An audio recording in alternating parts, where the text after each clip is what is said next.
I appreciate you being here. Please keep in mind what we are doing here on Bet on It, Food for Thought, and Shooting from the Hip. We explore human ideas, philosophies, noteworthy information. This exploration is us thinking out loud, a thought exercise, jumping into ideas and examining them.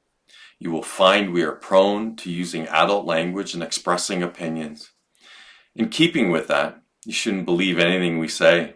We are not experts of any kind. We are just having fun with these ideas, philosophies, and information, in the hopes that you will find it fun and interesting and entertaining.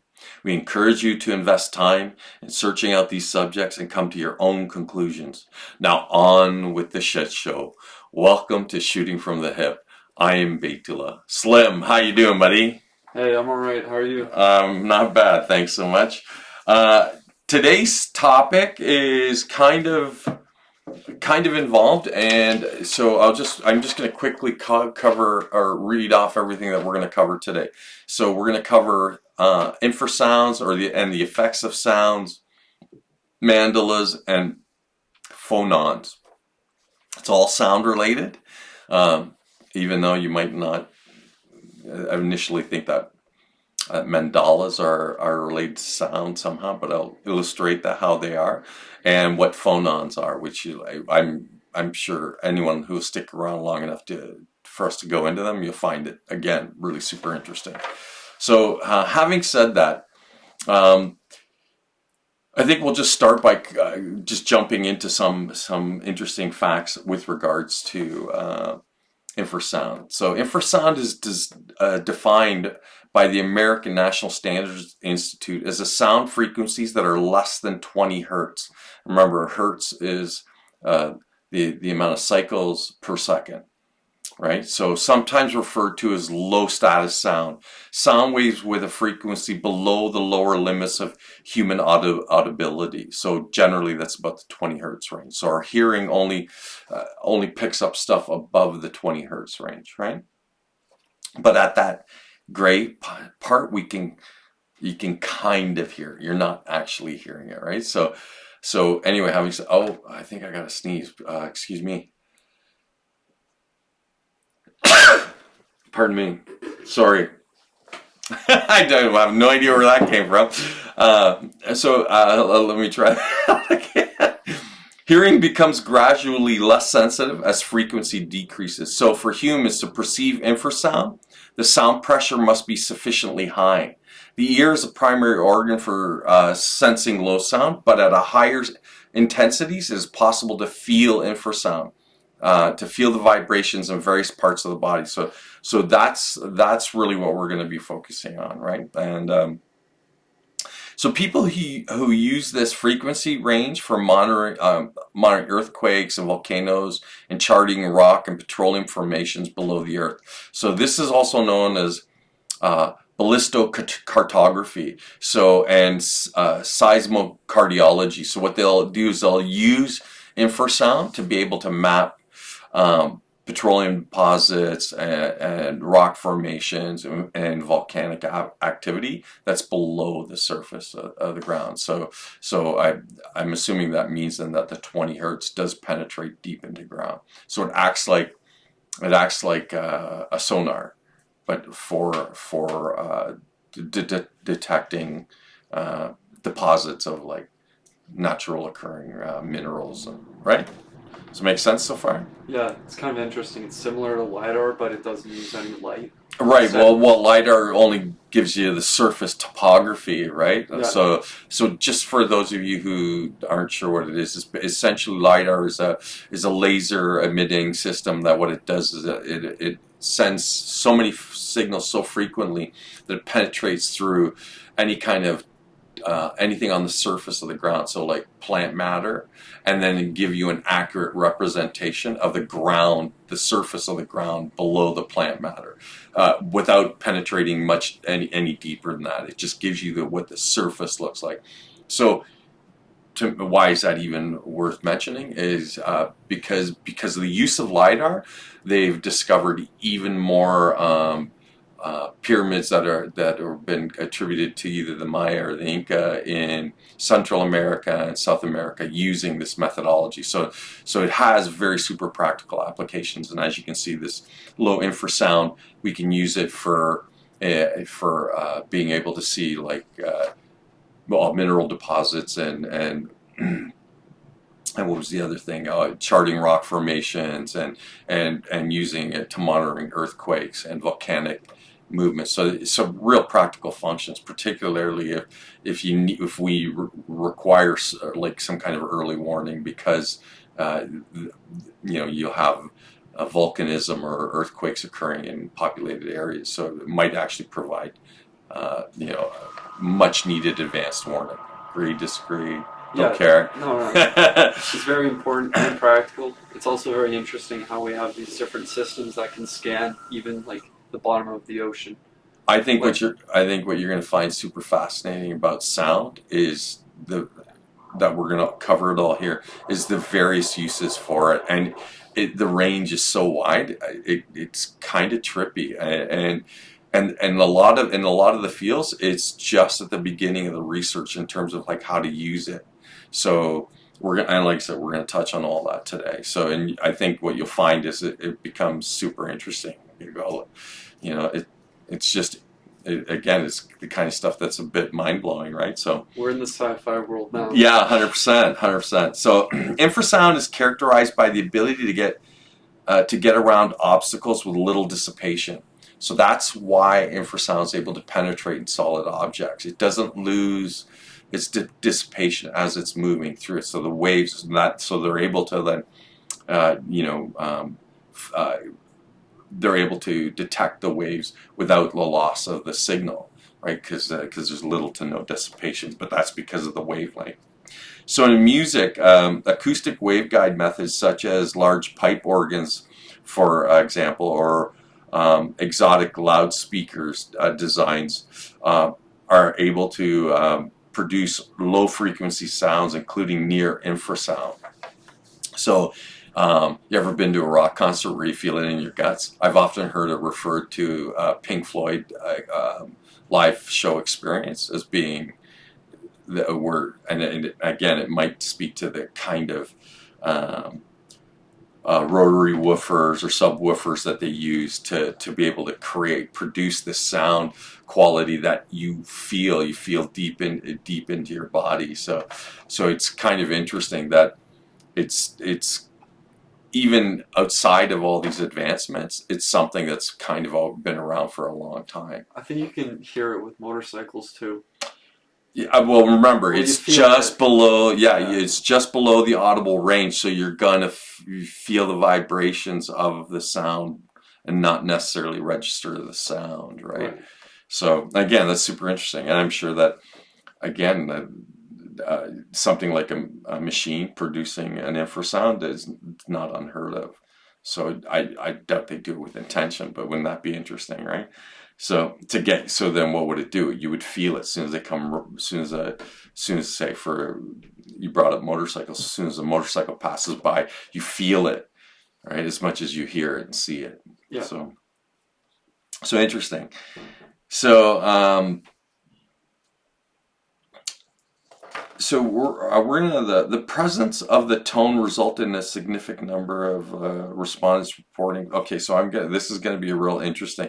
We're gonna be talking about like an infrasound experiment that was done, and they used infrasound 17 hertz.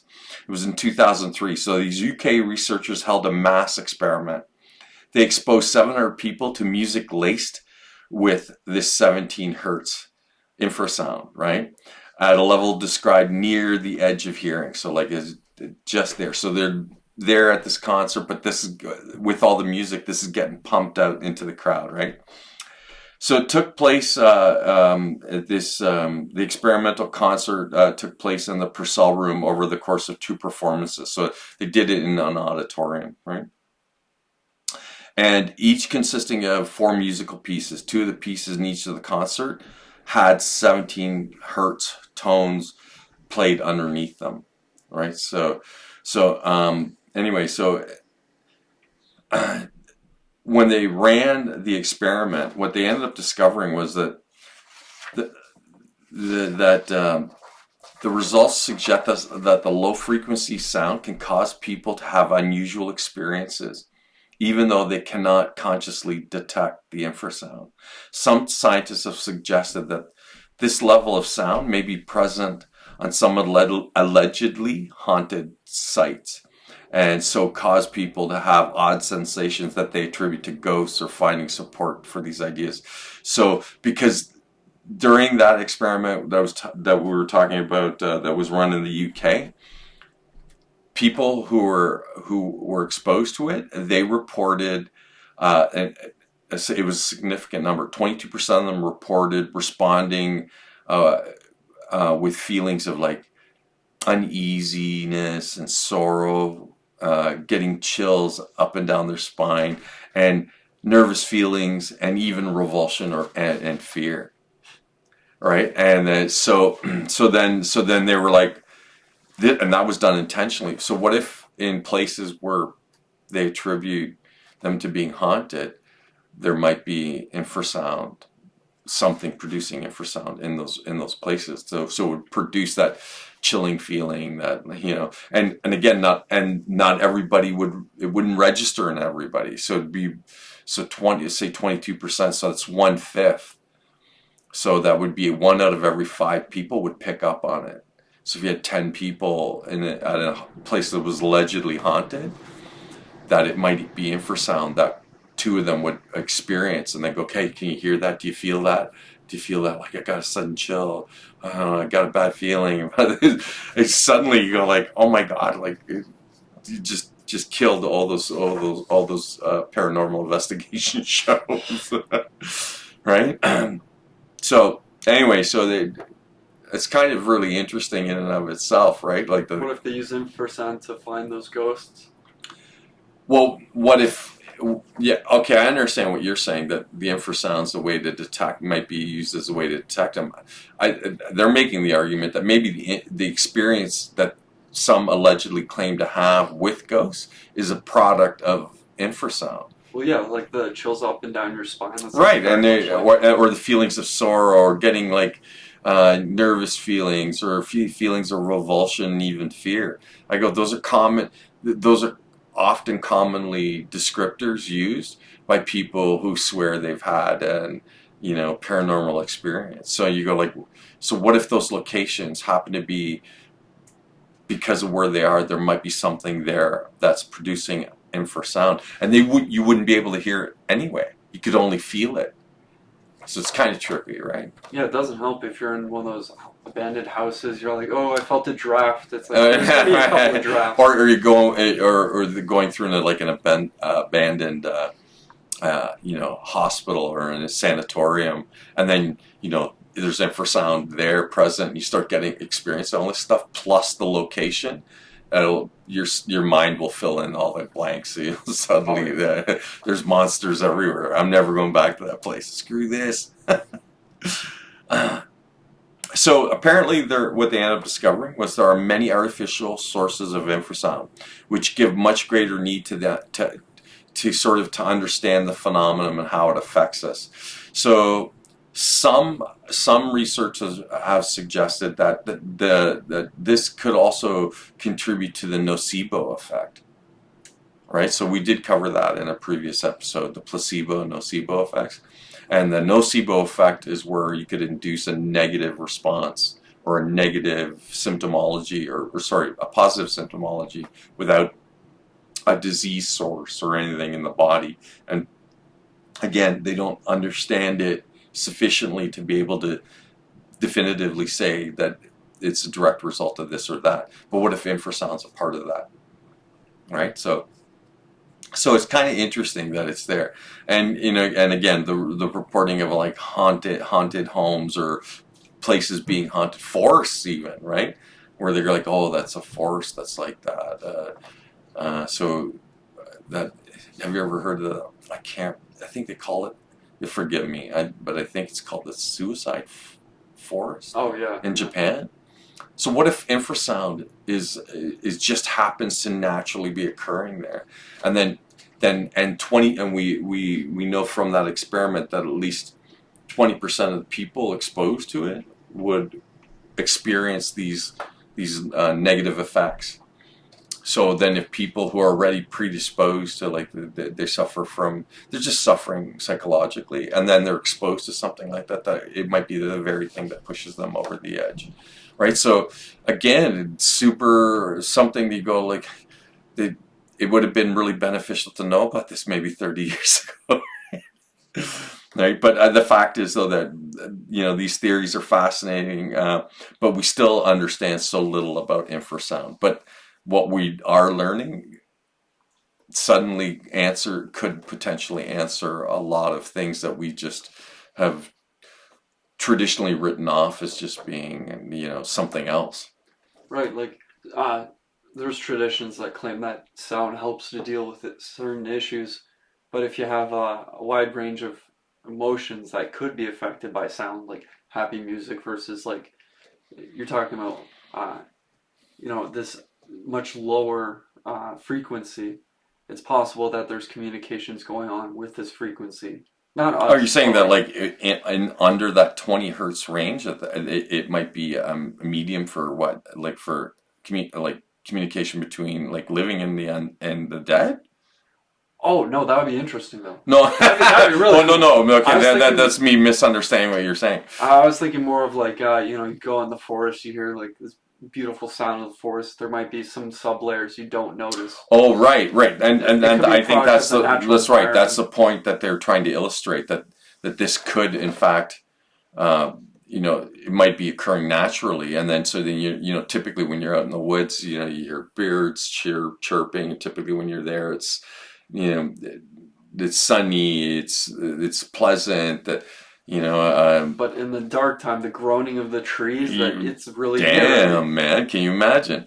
Right, so some researchers have characterized infrasound as the fear frequency, right? Because of the effects. So that's how they refer to it, as the fear frequency.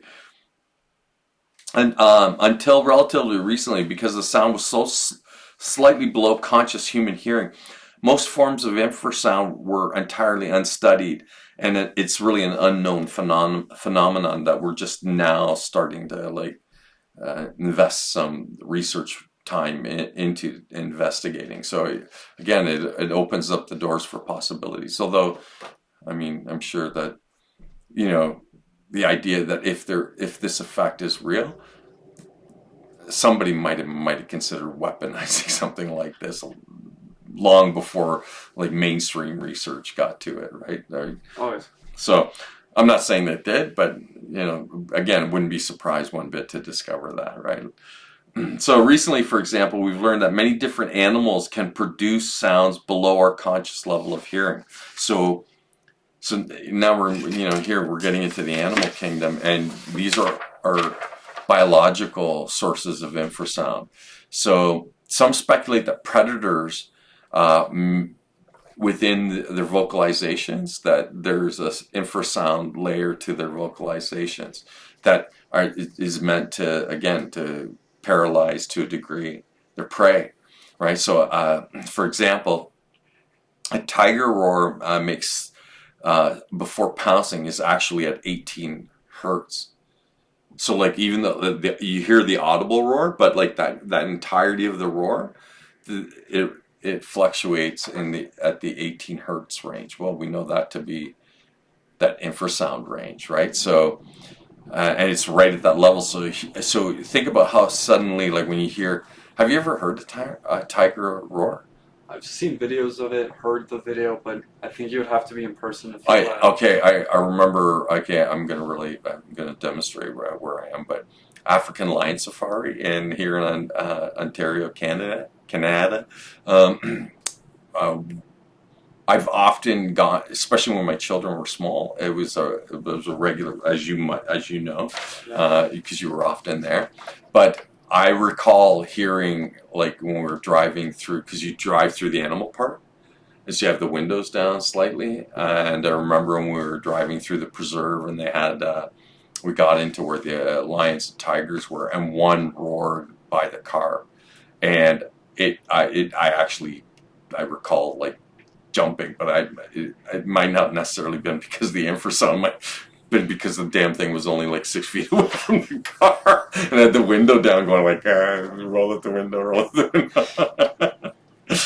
But so I remember how shocking or impressive it was to hear it roar. So can you imagine then? And then before it strikes, it lets out one of these and then pounces on its prey, right? Just enough to cause a delay for a fraction of a second, enough time for it to sink its teeth and claws into it. Oh, sorry. Yeah, maybe it's better I didn't remember that. Damn. Well, you were very little. I mean, I can't remember the last time we've been there. Sorry, don't mean to reminisce. Back to the subject at hand.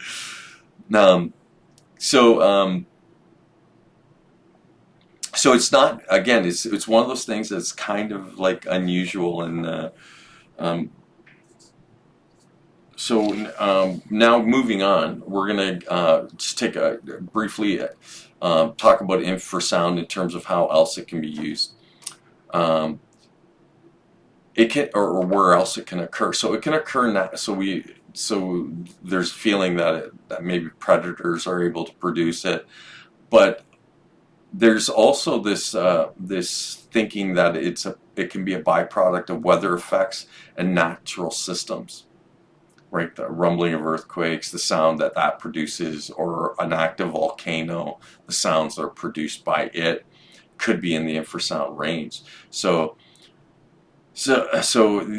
all this stuff would then have an effect on humans within the range of it. And not everybody there would. So we've seen from the studies that there's a percentage of us that would be more susceptible to it than others. So maybe everybody experiences, but not everybody has the same kind of like the discomfort and fear and revulsion and all that other stuff that's associated with a more negative reaction to it. So you can imagine then, like, in the midst of an earthquake, it's already something that would be panic inducing, and then you have infrasound at play too. It would make people essentially crazy, right? Well, let's think about when a tiger attacks. If you hear its roar, it's also paralyzing. Like, Yeah, I think that's what they're, that's why they refer to it as the frequency of fear, right? So that moment of intense fear, and it'll prevent you from acting, and a fraction of a second can mean the difference between life and death. well, it's interesting that all these natural disasters carry this frequency, and then animals do too. I know animals imitate a lot of other animals. That itself, it could be its own subject, but it'd be interesting to find out that there's certain species that have adapted to become more lower range because of the paralyzing effect. Well, I think at least at the surface kind of dive, that at least it seems that though it's like predators that are capable of doing it. Now, specifically, they mentioned tigers, but I wonder what about the other big cats? If that's not also an occurrence with, say, like cougars and lions and leopards, cheetahs, that sort of that, because they're that whole class of much larger predator. It'd be interesting to see if maybe in their vocalizations that they end up discovering that they produce infrasound as well. So it's kind of really just an interesting idea that sound can be used in that capacity, right? And we know that it occurs naturally and within the natural world, and living organisms are capable of producing it. Then comes the question: can you harness it? Could you harness it for effect, right? So it's an interesting thought to consider. So right now, though, there's not a lot of studies that have been done, but like I said, it's the kind of thing that's piqued the interest of people in those fields, right? So it's drawing lots of attention. So they're looking into it in terms of how that might be affecting people's perceptions, and then could be. So what if all the folk tales or history of traditions of ghosts and ghost stories. It's all a byproduct of like something that naturally occurs in the environment, but it's isolated to specific regions because it might be related to either weather patterns or volcanic activity or earthquakes. So even though like you're not getting it's not like a dramatic earthquake or a dramatic volcanism where you can see like lava and ground shaking. It's way more subtle, and it's occurring in regions where people happen to live, and then that's why it would go a long way to explain why then only a few people experience it, and you could have a huge crowd and only a few will have that same experience, because only that 20%, 22% is what their studies showed react to it. So that's kind of super. It's kind of really interesting that you could have answered the whole thing like ghosts and that sort of thing potentially, right? I wouldn't claim definitively. Okay, so now I kept skirting the issue of weaponizing sound, and so it brings to since we've kind of addressed the idea that it could be contributing to supernatural kind of experiences. Here's some interesting experiences that were recent in the news. And I say recent, I mean within the last 10 years. So do you ever remember the Cuba embassy attacks? Like where embassy staff were complaining about like having headaches and excessive amounts and unusual numbers of staff experiencing, and they shut down the embassies. I don't know. I heard a reference. All right. Okay. It was firstly reported in 2016. So to be fair, right, that's like 7 years ago. So you may not even have had an awareness of it. And I thought at that time, isn't that so unusual that this thing's occurring, right? And it occurred in Canadian and U.S. embassies, and the staff of the embassy in places like Havana, Cuba, is where it was first.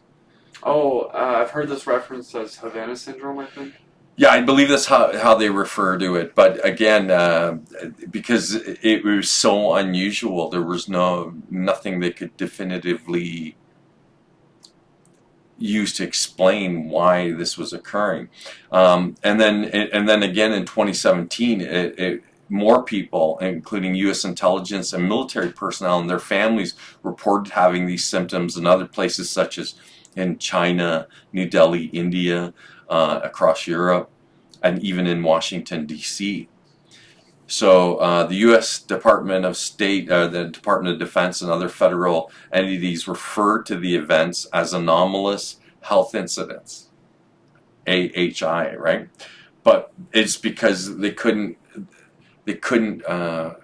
find a source. So, and it wasn't everybody. It didn't affect everybody on staff. And so we just finished talking about how infrasound only affects a percentage of the population. So what if this was some claim that it might have been weaponized. Now weaponized sound, but not specifically infrasound. But I go just from the examples that we gave of tigers and weather and natural occurring, that maybe somebody figured out a way how to use that lower frequency range to produce this effect, and then it would explain why only a certain percentage of the staff at these embassies in these different locations would experience it inside. And remember, it also includes military personnel, and they would have like splitting headaches and stuff. So it's when we were talking about infrasound and how it had and for hauntings, what it produced in terms of what people felt, like fear, sense of revulsion, chills.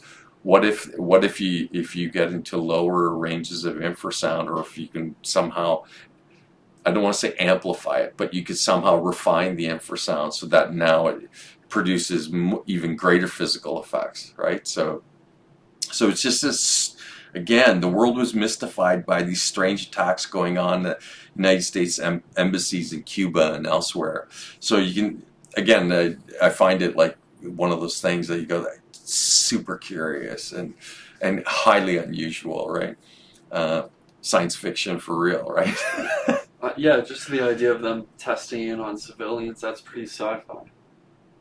Although, you could kind of reason why they might have done it. Well, if what if it was just tests of the weapon, like so it's not like perfected. The Yeah, weaponization of it, it's not perfected. And here, and because it was happening to Canadian and American embassies and military personnel, then you can it's a bit of a stretch, but then you could go, who would you test it on if you're trying to test the effectiveness of it? Would it be on those that you potentially would target? I'm just asking. Or I don't know if it's like how realistic that is or not. Or I think to covertly test something, it would be reasonable to say they would test it on their own population, because should somebody report, there's an anomaly going on in this area, somebody investigates, they find the speakers. yeah, but I don't. That's just it. When I'm gonna cite, or I'm gonna claims that were made by some of these staffs. Well, this would be long range too. Well, some of the employees, they claimed that they'd heard a strange buzzing sound at various times. So it wasn't consistent in the experience. It was just something that some had claimed that they were here. So what if it was close to the audible range, or close to the range where you could actually hear it, but not exactly there? Would there be some, or be sensitive enough that maybe they would pick up on it? Yeah, I think they would even be able to find the source if they were really keen hearers or listeners. So they openly wondered, are they dealing with some kind of new kind of sonic weapon deployed against them or tested on them by, like, either the Cubans, the Russians, or the Chinese, and how popular they become the boogeyman of the day, right? And so the conditions that they experienced, they got splitting headaches, they got physically ill, dizzy and disorientation. So what if it's not a lethal weapon, but it's one that produces like these harsh side effects? Well, it would render a portion of your opponents useless, right? That would be a huge benefit, Especially to if you larger could, groups. right? So if you're being besieged by like hundreds, and you could suddenly eliminate 22% of them by just pumping the sound out. That's kind of weird. Like, it's really cool. It's really science fiction stuff, right? So these audible noises, as unpleasant, the effects probably were unintentional side effects of spying. That's what some tried to claim, that it wasn't weaponization, that it was some advanced form, the spying equipment that might have been actually doing this, right? So I find that kind of super interesting, that because again, they're open to it not necessarily being done intentionally. It could have been an unintentional byproduct of, like, testing some new spy gear. What if it was a drone, that had like some kind of listening apparatus or whatever? And I can't even imagine how that would happen. But them trying to offer up an explanation why this was occurring, but like because of the frequency and because it happened towards the end of the 2010s. I just find it really super interesting, right? And that during that couple years from 2016 to 2017, started in the embassies in Havana, Cuba, and then next thing you knew, it there was going on, isolated, but all across the planet. So it's super weird. Now, he goes, so that's the potential weaponization of sound, or infrasound, possibly, right? So here's another, this you're going to find kind of super curious, but there it's been used to for effect in certain films like Paranormal Activity, and other films have used infrasound to produce, like, to creep out the audience while watching. Because you can imagine that, especially, like, so again, it's typically horror movie, because so, and it's not because the effects aren't widespread in terms of everyone that's exposed to them. It's a percentage of the group, but can you imagine how that feeds into the group kind of uh, I don't want to use the word consciousness, but how the group dynamic. So you got now 20% of the group, like, having, like, very negative feelings and experience as a result of this while you're watching a horror movie. You know, it's just trippy, right? Yeah, it definitely sells the scene though. Yeah. So again, it's everywhere, and it's something I wanted to mention. I wanted to bring this to attention, that how, again, high, like, these sound frequencies, how they occur in natural, in the wild. And I should have probably covered it when we talked about tigers, but there's many animals. You have warning systems that they use to communicate over long distances. We know from, like, when we did the episode on sperm whales, have the ability to communicate with each other over incredibly vast distances. But they're not the only animals that they use it. So elephants, the largest land-based mammal, may not have the same kind of range as an elephant, but for land animals, their infrasonic communication for miles to communicate with the rest of their herd, so they can still communicate with the rest of the herd over the distance of miles using infrasound produced by, I'm assuming, the trumpeting or whatever, the vocalizations. I'm not even sure if that's accurate or fair to call it trumpeting, because they got a long nose. Right, so, and here's another interesting thing. We've only recently had equipment sophisticated enough to even realize that elephants had been doing this. This is just a recent discovery, right? So it's kind of trippy to think so. And I'm just going to briefly touch again on whales, but specifically sperm whales and their echolocation, and how we discussed it during the episode where we covered it, and that the range of the sounds, their vocalizations, are that they can produce cellular death. So that's 180 decibels, right, to 200 decibels, and I think they're able to produce 230 decibels at their upper range. So then it could produce cellular death. So sound, there again, there's an example in the natural world where if you had a sound amplifier that could produce 180 decibels to 200 decibels, that's a weapon. It can be a weapon, right? So again, it occurs naturally in the natural world. It's not a stretch then to imagine that somebody might have been clever enough to be able to create something to do that for effect against other living things. That's scary. Again, more science fiction for reality, right?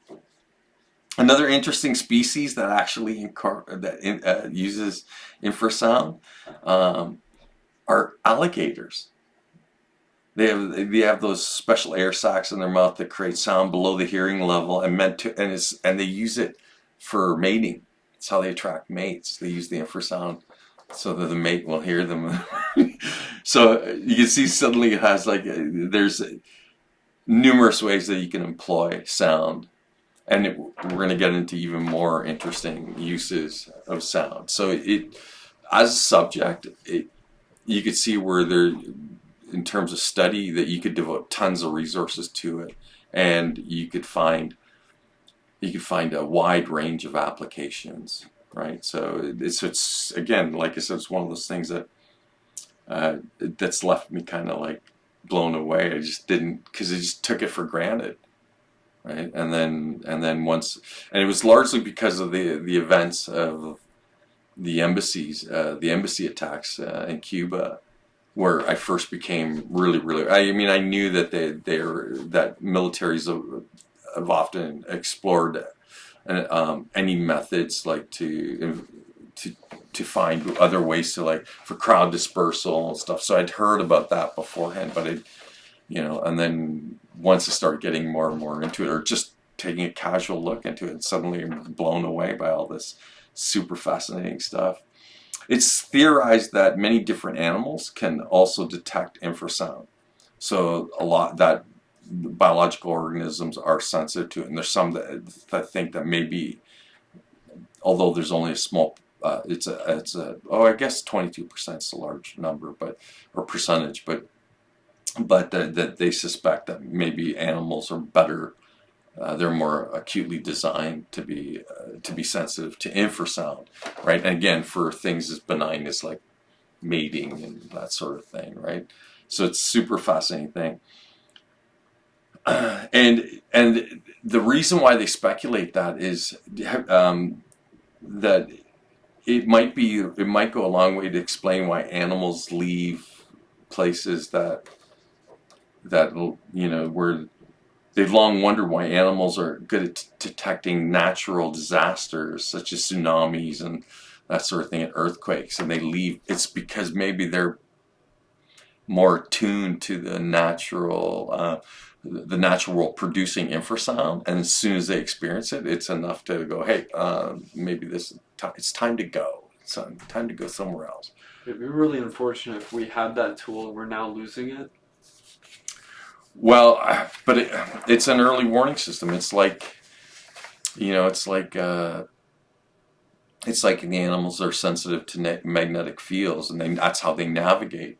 So it's just another capacity that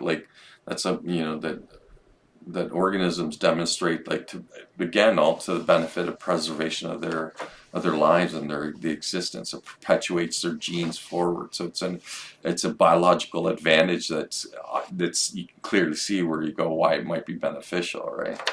Well, if animals are hearing the sound and running away from the area, all I have to do is make sure I'm paying attention to the animals. So there was so I'm gonna jump into another study where they demonstrated how some animals were using infrasound in a very unusual way. So there's a geophysicist named Jonathan Hagstrom, and what he had done in 1997, he had run this test on pigeons, and his conclusion was that the pigeons were using infrasound for navigation. Right? So, because I guess pigeon racing's a thing. So, are they emitting the sound, or are they receiving? I think it's just that their sensitivity to it, so they use it as a way to sort of, if they can detect infrasound, and then they can use it as a way to sort of navigate through space. Which I know, to be fair, I don't exactly understand how they would necessarily do that, but it would be interesting if trees somehow use this, so they would navigate by forests, or if they're fault lines. Well, regardless of what emits it, it's really interesting. Yeah, it's again, like I say, it just demonstrates how, like, bizarre, right? So that here it is, a very regular part of the lexicon of being having the experience of being here, right? And that and for the largest part, we've been oblivious to until just recently. So I think we're gonna jump over, or we're gonna leave, I think, for sound. We'll start moving into the effects of sound on the nervous system. So ancient traditions around the world have used powerful sacred sounds to communicate with the heavens. So they would use these sounds to sort of kind of reach the divine, right?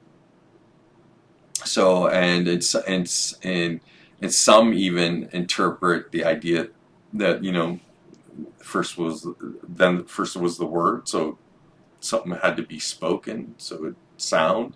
They interpret it as in the beginning there was sound, right?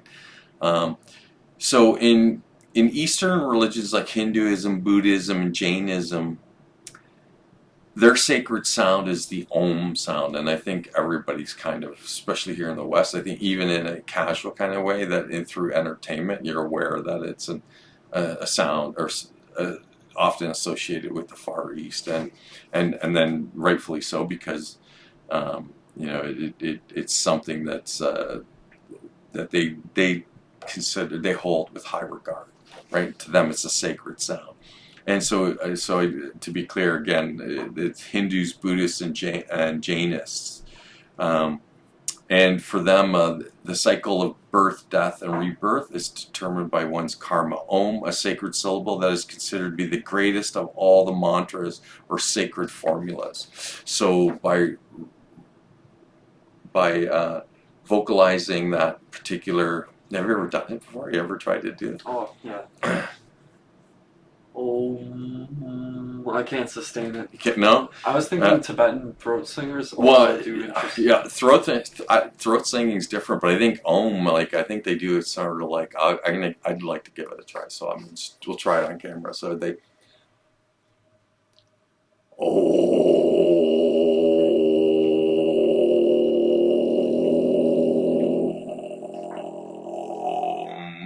I could feel that vibrating in my sinuses. I hope that wasn't too harsh on anybody listening.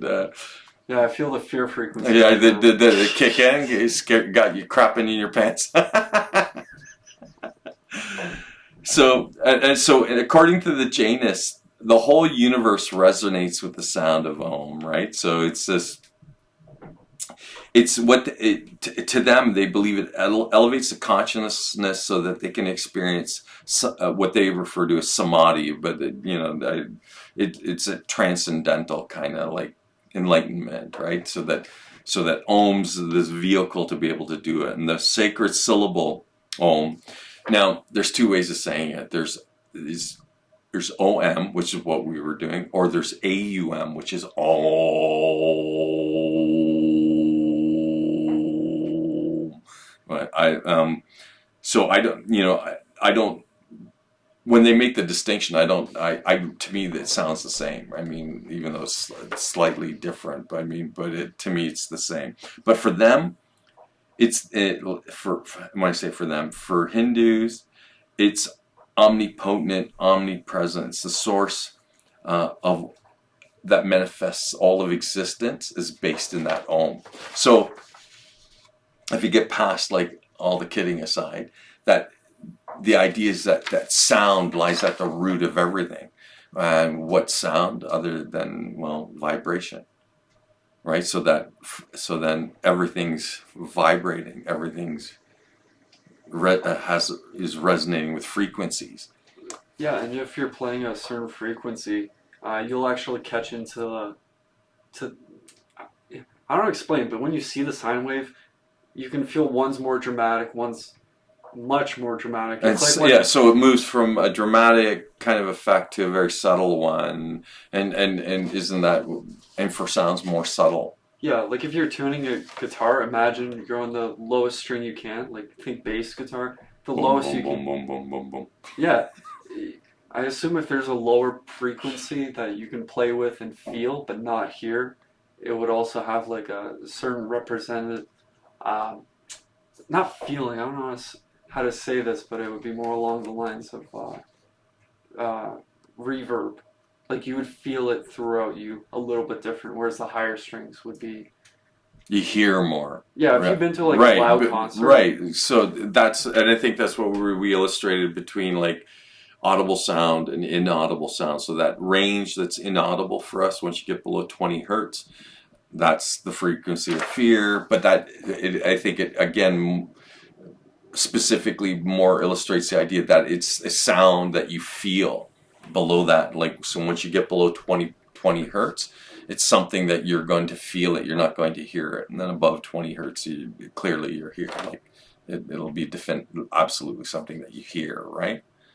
So again, it's interesting how it's been a long-standing part of a lot of religious traditions, particularly in the East, and So they refer to it as the cosmic sound or the mystical syllable, right? It's becomes the mantra of their choice. It's like literally the sacred utterance. It's sacred to say it. So I hope I didn't offend anyone's religious sensibilities by trying to actually reproduce that sound.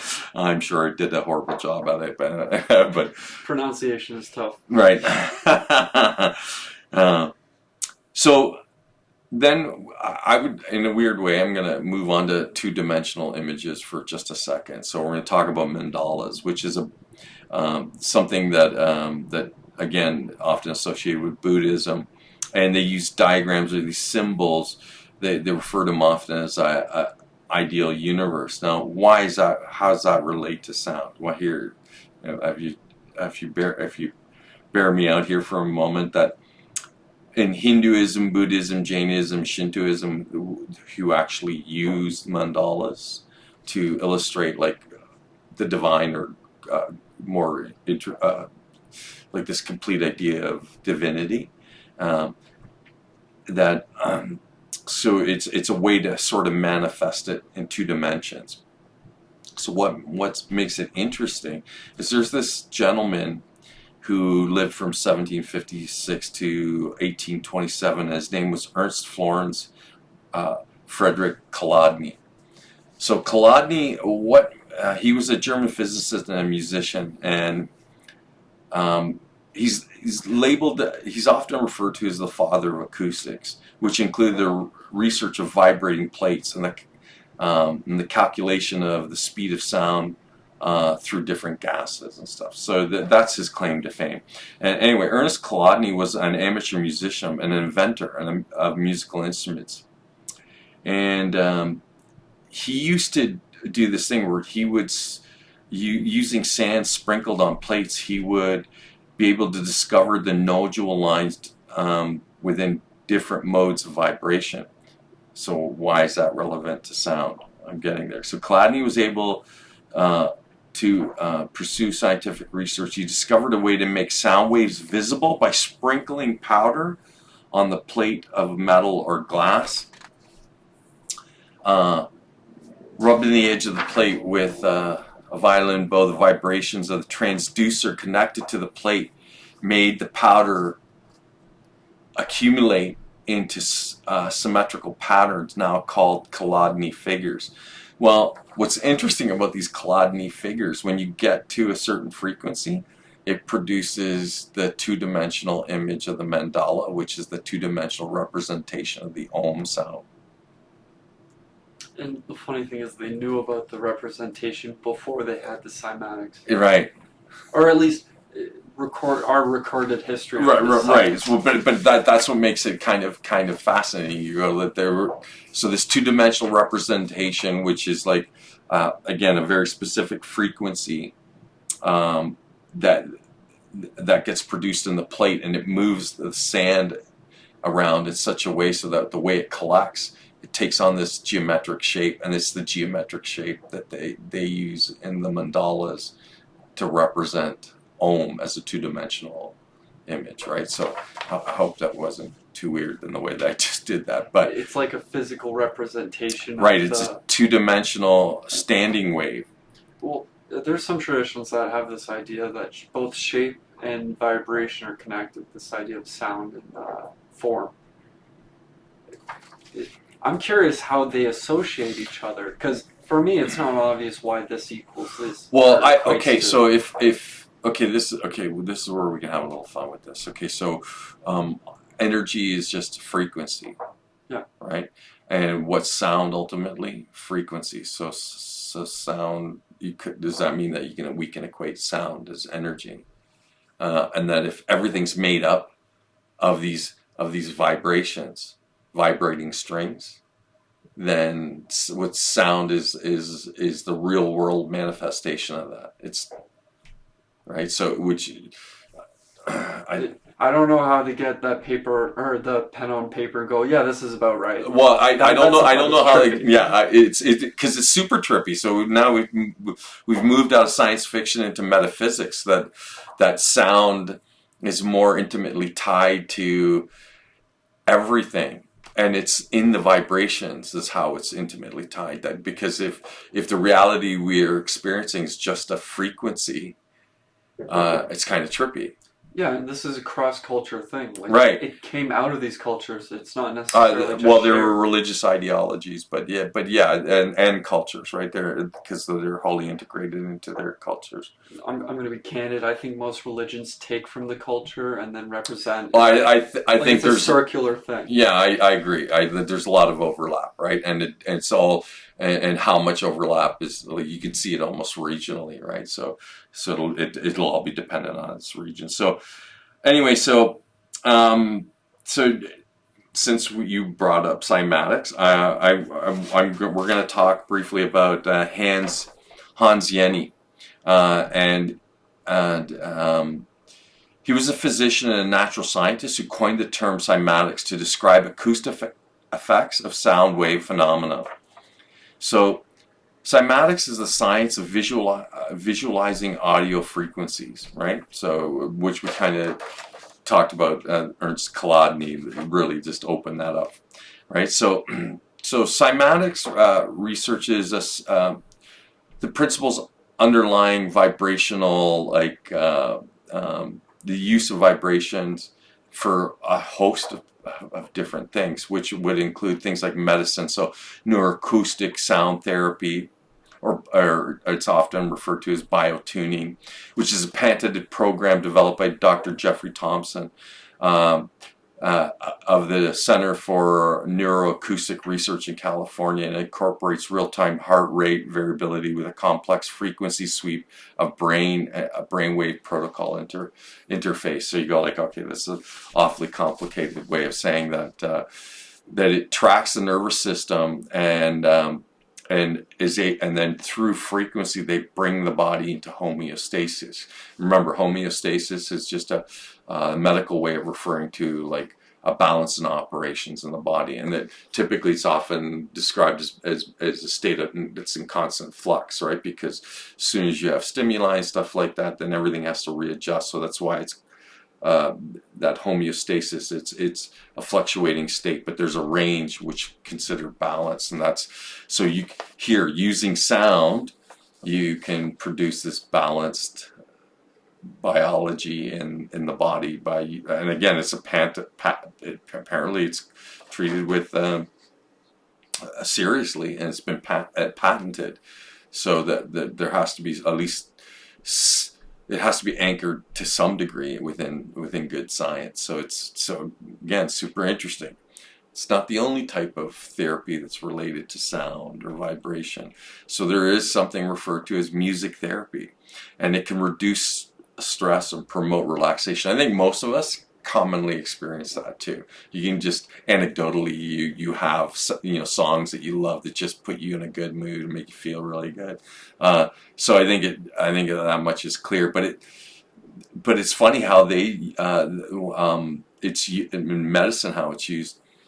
It is shown to be more effective than prescription drug use in reducing anxiety levels before surgery. So like somebody takes something to relax, like because they're so in a study that was run in 2017, they found a 30-minute music therapy session combined with traditional care after spinal surgery reduced pain. So using the traditional medicines in conjunction with music therapy created a more profound effect, a positive effect on individuals. It's not the only type of therapy that's sound based. There's vibroacoustic therapy. It's a new sound technology that uses audible sound vibrations to reduce symptoms and evoke relaxation and alleviate stress. And it's FDA approved. Safe, drug-free, non-invasive approach to reducing pain and anxiety while improving quality of life through the healing powers of sound. So far, pretty non-invasive. But here's this trippy thing. Here we're talking about sound and its wide ranges of uses. So it can go from well, we've it's been identified that you can have elements of it that like the fear frequency, that it can have real negative, serious effects on people. It's a natural part of the natural world. It's also a part of biological organisms that they demonstrate it, and they use it in a very practical kind of way. And now we and then you move into the metaphysics of it, where you know it starts to parallel the like string theory and the idea that everything's just vibrating filaments of energy. Like, and when I say that, I don't even entirely understand exactly what that is. I only know that vibration is a critical part of that, and I experience vibration. All of us have.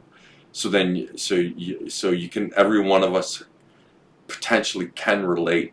You suddenly start to have, you have the realization that it's not something that's far afield. That you experience it in the everyday. Yeah, we at least have certain reactions to dissonant chords, the idea of these chords that don't match up very well, or these individual vibrations that don't match up very well, where if you have a harmonious sound, it feels good, it feels beautiful. It's strange that we have a subjective view or like a representation. But it's universal. That's the subjectivity. That's where it's crazy. Yeah. So then you go like, so then is it really subjective? No, my music sucks. Okay, that's funny. Okay, that's too much. Okay, so let's just get back to cymatics really quick. Music's, they kind of treat it as this malleable medium, like it's almost like liquid, and vibration can cause the medium to arrange itself into visible geometries known as cymatic patterns. So we know that because when we talked about Ernst Chladni and that Chladni plate, and then you start pumping vibrations through the plate, and it produces these cymatics. So it's very super interesting that it's, even though we just now are starting to study it seriously, at least openly, that it's been a part of our history for thousands of years, kind of to a degree unknowingly part of it. So, and you would think that would, like that alone, you go like, wow, that's pretty trippy, like all of that stuff by itself, but you can take it a step further. Here, I'll take it a step further. So, sound, there are some who speculate that sound, and it's based on research, that sound could have anti-gravity properties. No, seriously. Yeah. So and it's, just to be clear, it's not the physical decibels, like the force of the sound coming out. It's the frequency, right? We'll get into the specifics of it. So it's a little bit, because according to this stuff. Okay, I'll just read you what is here. Sound is made out of phonons. Okay, so according to quantum mechanics, the vibrations that make up a sound wave are composed of discrete units of vibration called phonons.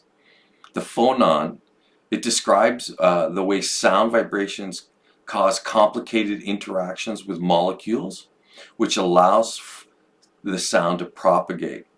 So there was a trio of physicists in Columbia University making waves, this new theory about phonons, and they suggest that they might be able to these phonons have a negative effect on mass, and because of that, a negative gravity effect. And so, and they have a really good study that was put out. So I don't know that it really matters, but I'll just read their names. So it's Angelo Esposito, Raphael Krzyzewski, sorry if I mispronounced that, Alberto Nicolas. So they've written a paper to support the theory, including the math. Like, so it's not speculative. Like, they worked it out in terms of what the mathematics allow, right? So have you ever seen have you ever seen that? It's something that's been around for a while, where they'll have like golf balls or ping pong balls, and they'll have whatever the sound emitters underneath it, and essentially they're floating it. That's the phonons at work. That would be the example of the phonons at work. So the massive sound, right? So that's the name of the paper that those individuals had written. And I'll just read you the abstract from it because it's kind of really interesting. We show that the commonly accepted statement that the sound waves do not transport mass is only true at linear order. Using effective field theory techniques, we confirm the result found in, and they cited another physics paper, which I'm not gonna, because it's just a bunch of letters and numbers and it's not relevant. For zero temperature superfluids and extended into the case of solids and ordinary fluids, we show that in fact sound waves do carry mass, in particular gravitational mass. This implies that a sound wave not only is affected by gravity but also generates a tiny gravitational field. Our findings are valid for relativistic, oh god, I totally butchered that, relativistic media, as well as could have intriguing experimental applications. So here they are at the doorstep of using sound then potentially for healing, transportation, or levitation. It's a form of levitation, right? Oh, it's quite literally levitation. I didn't watch the ping pong video, but there's these 3 little balls the size of peas, and they levitated them above one another. And it's strange just seeing these 3 floating balls. It's the trippiest kind of thing. So then, once they're able to like figure out how to apply it on a larger scale, then you could move essentially anything. So then it makes you wonder. Now we're gonna drift back into the paranormal. We started with how infrasound could be the source for haunted locations and all that sort of thing. Now we finished with phonons, the idea that sound waves could displace mass and cause things like levitation. And there's a lot of traditions, particularly in the cultures where there's a lot of megalithic structures, how the stones were floated into place, or they'd say they walked them into place, or they were very specific that they were floated through the air and placed. Even if that feels like a stretch, there's these temples that are built where you clap in a certain distance away. Like they have these great understandings of acoustics, so to propagate sound through again. You know the name of the place, right? I'm gonna butcher the name if I could remember. It's that place in India. Oh shoot! But it sounds like chirping. You go. Yeah, but what's the name of the actual? It's cut out of the stone.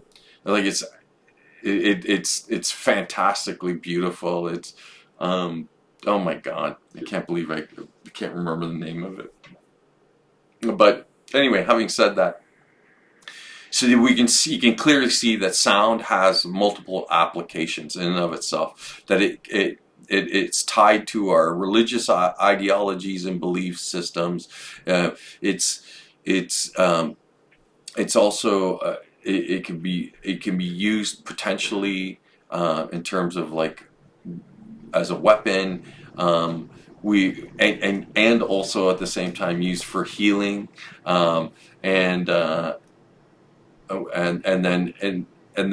the very idea of it has been around since our earliest memory in terms of the mandalas, the two-dimensional representation of the cymatic patterns. Which you go, how would they know? Right? Or is it just a coincidence? Like you could write it off as a coincidence. That's a pretty insane coincidence. Yeah, but then you take it a step further. You go but you can also levitate stuff with it, or you can create the effect, like that you can displace gravitational effect and cause something to rise. So I would go so far as to say then that not only is sound more potent than we ever dared imagine, that its potential uses are mind-blowing, like so mind-blowing that it's the kind of thing that could dramatically and radically change the face of society if we were actually found a way to be able to application and implementing them, and in terms of regular use, that it would have a profound effect on our world. So it's just it's the most mind-blowing thing. I think about it. So that's why we covered it today. Because it's something that, like I said, I'm super interested in. And this is just the stuff that we're aware of. What about the research that doesn't have papers written to it yet? That they're just in the midst of the experimentation. There's no conclusions come to, and there's brilliant people trying to figure out how to apply this stuff. So, for good or for ill, the potential is kind of limitless. It'd be interesting to find multiple fields within, like, dealing with sound, and then find where, because you think about any sort of scientific inquiry, it always leads to another form of, like, you can call metaphysics or something that's represented over and over. Like, Well, again, because it permeates like our history, and potentially has the ability to really integrate itself really entirely in our everyday existence. So beyond our current uses, which is like for entertainment, it produces again healing effects, and then to what degree? I'm sure that the more time they would spend investing it, they would discover that it even have more subtle and even more profound effects on health, as well as, like, again, we had, the weaponization is kind of clear. You just produce enough gross sound, and it might just be, it's the equivalent of shooting somebody with a bullet, right? But yeah, at least with the application of emotions, like, it's amazing we can learn about these sounds, and then how it affects the nervous system to produce these very specific kind of responses. imagine positivity centers. You're having a bad day. You walk into a bus stop looking thing, and it's just sound. Wah, wah, wah, wah, You're wah, like, and you wah. walk out of there going in a good mood. Oh, that's weird. I feel like I just had sunshine. but again, the potential for its uses is kind of again mind blowing. It's a bit staggering to think that it could be integrated so completely into life, and that how much we overlook it. Again, another solution that might be just right in front of our faces, and we can't see it because we have no context. Well, that's the thing. We have no context for it, except for these like traditions. And you could argue, oh, it's it's a religious thing. It came from their ideology or ideas that came forward from the culture. But if it came forth from the culture, there's an argument to be made. What if they had advanced science in Well, some field?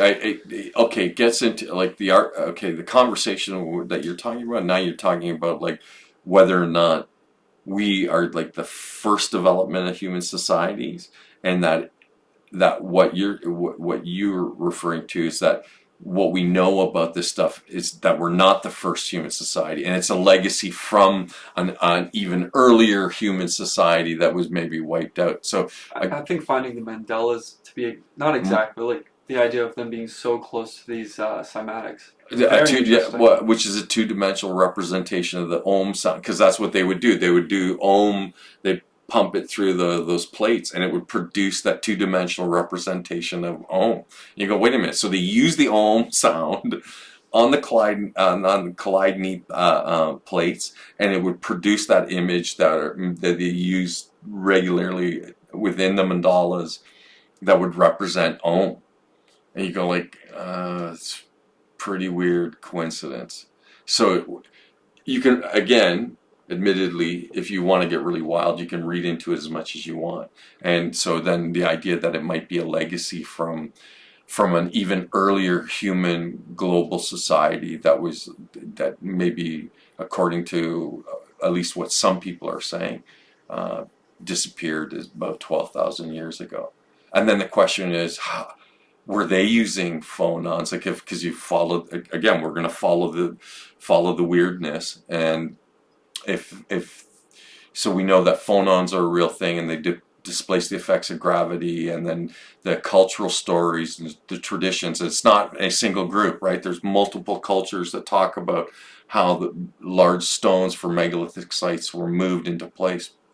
And they often talk about how they were just floated into place. So, having said that, was that a technology or a memory of a technology or capacity from a human culture that it exceeded that 12,000 year mark? So there would have been like within the last couple 100,000 years that maybe there was a global human society that was just obliterated as a result of natural effects, or it could have been unnatural effects. They could have brought it on themselves. Now, having said that, this is all guessing. This is wild, over the top kind of a. It's really fun speculation, though. It's if you're a curious person. This is great science fiction, or even weirder, it could be twisted reality, Twilight Zone, right? Yeah. Welcome to the Twilight Zone. Yeah, right here we are, right? Like, so it's the kind of trippy thing that to me, if it would answer a lot of questions about who we are. Kailash is the temples that you're talking about, the temples in India, the Kailash temples. Oh, I was searching it up and it said Chichen Itza. Chichen Itza? Chichen Itza? Yeah. Oh, yeah, that's one. But Chichen Itza is in South America. I referenced the wrong one. And the Kailash temples are in India. Well, this is the one where you can clap. Okay. That's interesting. You're really pressing my memory, and it's like a 2-ounce shot glass worth of memory, and it's 40 ounces worth of information, and going like, you're gonna lose some. No, it's cool. I just searched up chirping bird temple. Hey, the internet knows what I want. Yeah, okay. Can I add something that is? Yeah, please do. So this is very deep end. So apparently it's a musical instrument they found used by Lord Shiva. Not saying it's what's going on, but it's a rock where you hit it and it makes it's an interesting sound. It almost sounds hollow, but it's this giant rock that supposedly they would lay someone down and they would have a bunch of people tapping on the rock around them, and something about the sound was healing. Now, when the rock was moved by an ancient king, didn't make that sound, so they put it back. There's a bunch of reasoning why it might have not made the sounds once he moved it. Maybe it was how it was set up. So you can correlate it with the notes that I brought in terms of like that the vibrational acoustic therapy and the different music therapy. So there is a precedence for it. Like, here we go. Science is saying that there's implementation for sound for healing benefits, and now you're digging up again something that's cultural folklore, which essentially is saying the same thing. I'm gonna have a really hard time pronouncing this, but it's so this place is South India. It's called Kanchanagiri. Got me. Kanchanagiri. Can I see it? Yes. So yeah, there's a lot of interesting videos out there if you would like to look at the wonderful and fabulous, or even if you look at a purely scientific route, there's really interesting stuff out there. Oh, okay. I think it might be pronounced Kanchanagiri. Okay. Kanchanagiri? Does that sound right? I'm gonna just say I'm doing it wrong. Okay, so then, considering like how weird the conversation's getting now, the fact of the matter is that there's precedence for it in science, because we kind of alluded to it and illustrated that here. Currently, we recognize that there's very real effects of sound, and in a variety of ways. And then culturally and historically through folklore, we have traditions that state the same things. And here, so is something old something new, right? So, well, where's the something borrowed?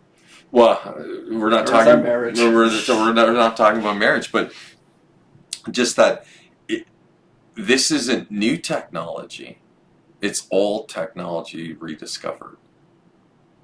Right, so. Well, yeah, if there's notation on these things. This is just wild conversation, right? Like we're drawing a lot of connections without a lot of really hard evidence. The one thing I'm going off of is simply that they found the mandala that was, accurate to what they said it would be Yeah. That alone is interesting enough for me to say. So they had a practical application of one mandala. Well, it's just that they were aware of the cymatics, and if the cymatics are considered a way to another way of like applying some kind of like therapy to living organisms. And we know that it's demonstrated that you can also use sound to have negative effects on organisms. It's not that much of a real stretch.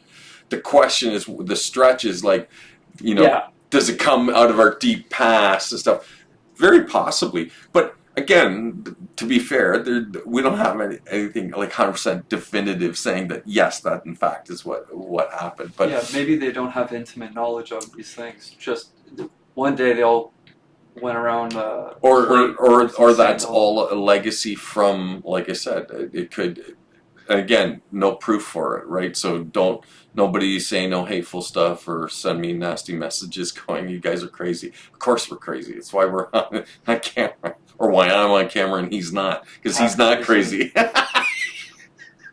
Right? But I think it illustrates kind of very plainly the fact that as much as we're progressing forward and really exploring these things that we started taking for granted, in terms of like what sound can and can't do. Well, suddenly, just based on what we presented, that the range of things that sound can be a participant in, or that you can use it in a way is everything from waging war to healing the mind and the body to being able to lift incredibly heavy objects, potentially. Like the potential in terms of what it can do is there, and now it just take a really clever mind to be able to make the connection to actually be able to physically do it. And like I said,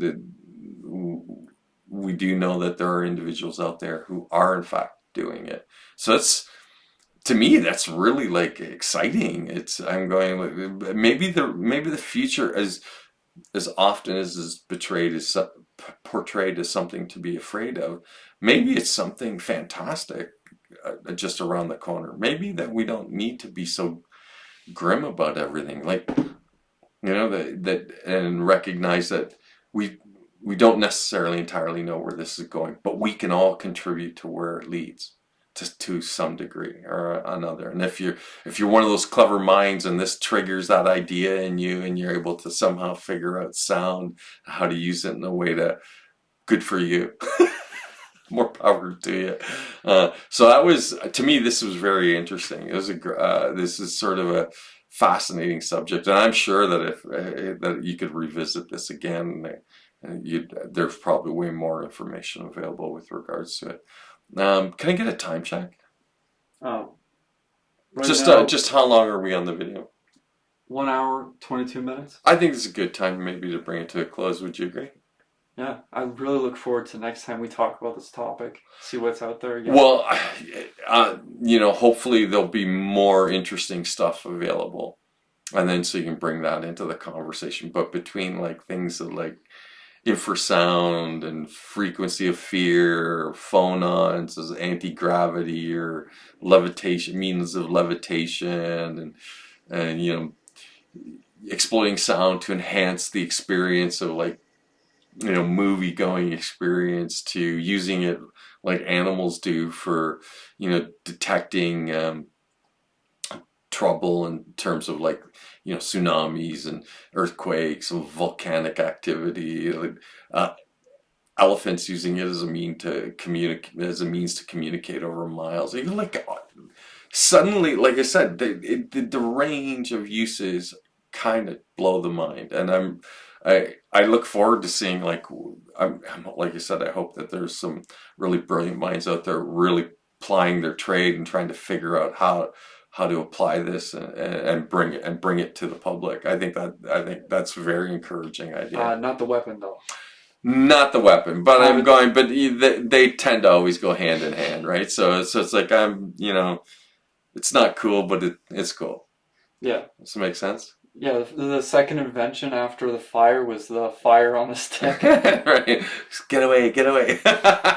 Okay, so I just think I'd just like to say then in closing, is there something that you'd like to finish, a statement you'd like to make before we Yeah, exit? thanks for coming. Had fun. I hope you all have fun. Yeah, I hope you found this topic interesting. I sure did. And again, it's because of the weirdness that I am. I just love all this stuff, and particularly something like this. So having said that, question everything, and you might consider start by questioning yourself first.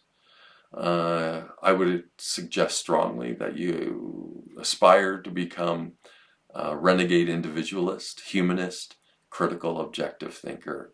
I really appreciate you being here. Thank you for your time. Love you all very much. Have a great night.